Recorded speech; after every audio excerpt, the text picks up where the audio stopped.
नमस्कार साथियों, स्वागत आप सबों का। 7वें चरण की बहाली जिस प्रकार से पूर्व में होती आई है, अब जो है बहाली का पैटर्न, बहाली का तरीका बदल चुका है। बिहार सरकार अब बीपीएससी से परीक्षा की बातें कर रही है, लेकिन आपको पता होगा कि ये जून के महीने में लगातार बनाई गई नियमावली या फिर नियम में कई बार संशोधन हो चुके हैं। लगभग आधा दर्जन संशोधन आपको मात्र 25 दिनों में देखने को मिल रहे हैं। मैंने लिखा है 25 दिनों में 5 बार संशोधन। क्या कारण है? आखिर सरकार को बार बार संशोधन करने की क्या आवश्यकता पड़ रही है? और इस बार कौन सा संशोधन हुआ है? और लगातार भीड़ जो बढ़ रही है, अभ्यर्थी उससे बिल्कुल नाखुश है। बिहार सरकार ने ये कौन सा नियम निकाला है कि हर हफ्ते, हर 2 दिन में उसमें संशोधन की बातें आती हैं। तो आखिर उस नियम का क्या फ़ायदा जो नियम हर हफ्ते बदल जाए? हम पूरी खबर को दिखाएंगे आपको और ये बताएंगे कि बीपीएससी की परीक्षा कैसे सरदर्द बन चुकी है तमाम शिक्षकों के लिए और शिक्षक अभ्यर्थियों के लिए। उसके पहले केस का अपडेट हम कर दें आपको। कल 3-4 जो बिहार में जो नियमावली संबंधित जो केस हुए थे, उन चारों केसों को टैग कर दिया गया है और अगली जो हियरिंग है वो 4 जुलाई को होनी प्रस्तावित है।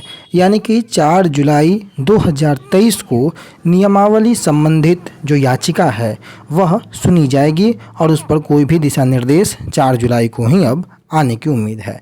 बाकी अगली खबर की ओर हम चलते हैं, जो आरक्षण संबंधी हो या फिर जो संशोधन से रिलेटेड मैं बता रहा हूं, उन तमाम बिंदुओं की ओर हम चलते हैं।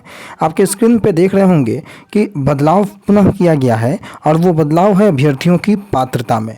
इस बार एलिजिबिलिटी में जो है वो चेंजेस किया गया है और अब डीएलएड और बीएड की परीक्षा देने वाले भी शिक्षक भर्ती के पात्र हो जाएंगे।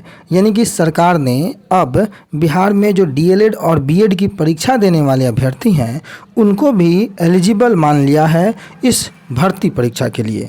आखिर कितने बदलाव किए गए हैं और इस बदलाव से जो प्राइमरी टीचर के लगभग 80,000 पद हैं उनके लिए 45,000 लोगों को और मौका मिल जाएगा। यानी कि सीटें उतनी ही हैं, अभ्यर्थी बढ़ते जा रहे हैं। सबसे पहले जिलाई सीटेट वाले को मौका दे दिया गया। अब डीएलएड और बीएड करने वाले जो अपीयरिंग कैंडिडेट हैं उनको भी इस भर्ती की प्रक्रिया में शामिल होने का मौका दिया गया है। यानी कि अगर आप देखें तो अब तक आधा दर्जन संशोधन हो चुके हैं। 6 जून को सबसे पहला संशोधन देखने को मिला था, जो दिव्यांग अभ्यर्थियों को दिव्यांगता प्रमाण पत्र सरकारी मेडिकल कॉलेज और अस्पताल का मान्य होगा। ये पहला संशोधन किया गया था। वहीं 3 दिनों के बाद 9 जून को दिव्यांग अभ्यर्थियों का सरकारी अस्पताल से जारी जो दिव्यांगता प्रमाण पत्र है उसको भी मान्य किया गया।